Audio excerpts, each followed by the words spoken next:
सभी लोग मनीष की बात बहुत ध्यान से सुन रहे थे।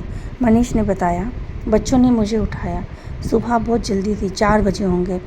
मेरी नींद खुली। मैंने बच्चों से कहा, बेटा तुम इतनी जल्दी उठ गए? तो रिया ने मुझसे कहा, हाँ पापा, हम लोग कल बहुत जल्दी सो गए थे, इसलिए हमारी नींद खुल गई। तो देखो ना कितना प्यारा मौसम हो रहा है बाहर, इसलिए मैं और वाणी हम दोनों वॉक पर जाना चाहते हैं। हमारे रामपुर का नज़ारा सुबह कुछ और ही होता है, तो क्या वाणी और मैं हम लोग साथ में घूमने जा सकते हैं? यह बात को सुनकर मनीष ने कहा, हाँ बेटा क्यों नहीं, तुम लोग आराम से जाओ, पर हाँ ध्यान रखना ज़्यादा दूर मत जाना और जल्दी आ जाना। शिल्पा बुआ को इस बारे में अभी उठाकर मत बताओ, क्योंकि वो उठेंगी तो जबरन में उनकी नींद ख़राब हो जाएगी। वैसे भी वो रात को बहुत देर से सोई हैं, इसलिए तुम लोग जाओ और मैं गेट लगा लेता हूँ। यह सुनकर रिया और वाणी दोनों बहुत खुश हो गए और दोनों घूमने चले गए।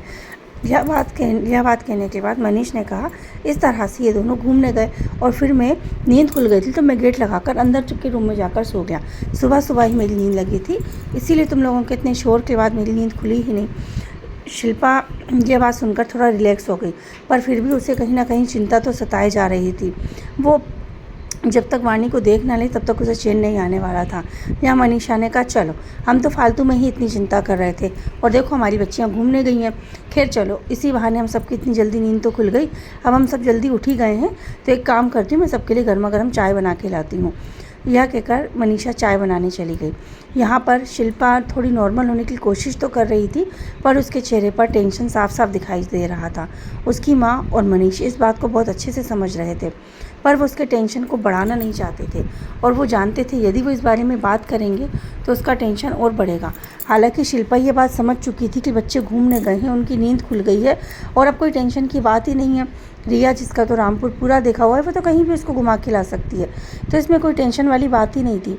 पर पता नहीं क्यों कल जो कुछ भी हुआ, जो कुछ वो देख कर आई, उसके बाद से अब बहुत ज़्यादा घबरा गई थी और उसकी ना तो राजेश से बात हो पा रही थी ना ही डॉक्टर से। इस चीज़ को लेकर शिल्पा कहीं ना कहीं बहुत परेशान थी। शिल्पा सोफे पर बैठी बैठी बस बच्चों के बारे में सोच रही थी। यहाँ मनीष ने सोचा कि क्यों ना शिल्पा का थोड़ा सा माइंड डाइवर्ट किया जाए, जिससे कि वो थोड़ा सा इस चीज़ से बाहर आए। तो यह कहकर मनीष ने ज़ोर से मनीषा को आवाज़ लगाई, मनीषा क्या बात है, चाय लाने में इतनी देर क्यों लग रही है? मनीषा चाय लेती हुई आई और कहा, हाँ बाबा ला रही हूँ, इंसान ही हूँ, कोई मशीन थोड़ी ना हूँ।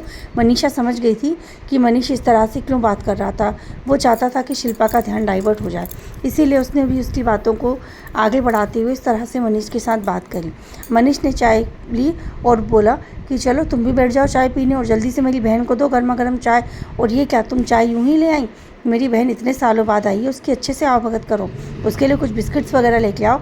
मनीषा ने कहा, हाँ हाँ बाबा लेकर आती हूँ। यह कहकर वो बिस्किट लेने चली गई। इसके बाद मनीष ने चाय पी। चाय का पहला घूंट पीते ही मनीष ने कहा, अरे यार तुम्हें हो क्या गया, तुमने एक ऐसी चाय बनाई है? तुमने कभी शिल्पा के हाथ की चाय पी है? इतनी अच्छी चाय बनाती है शिल्पा, और तुमने मेरी बहन के लिए ऐसी चाय बनाई। यह सब बातें चल रही थी, पर शिल्पा एक अलग ही दुनिया में खोई हुई थी। मनीषा और उसकी माँ सब समझ रहे थे कि मनीष इस तरह से बात क्यों कर रहा है। वो शिल्पा का ध्यान थोड़ा सा डाइवर्ट करना चाहता था कि शिल्पा कुछ बोले, पर शिल्पा का तो इन बातों पर ध्यान ही नहीं था। उसके बाद मनीषा ने चाय पी और कहा कि मुझे तो चाय ठीक ही लग रही है, मम्मी जी आप ही बताइए ना, क्या चाय में कोई कमी है? फिर उसने कहा, दीदी आप बताइए ना चाय पीकर, क्या चाय में कोई कमी है? शिल्पा का ध्यान कहीं और था, उसने उनकी बातों को सुना ही नहीं और कोई जवाब ही नहीं दिया। उसके बाद मनीषा ने शिल्पा को हिलाकर बोला, अरे शिल्पा देख तो ये क्या पूछ रही है तेरी भाभी।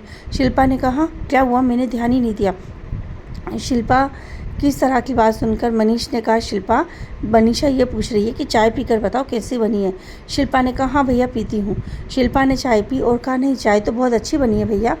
इसके बाद आगे की कहानी जानने के लिए सुनते रहिए हमारे कहानी का आगे का भाग, नीम का पेड़। Thank you.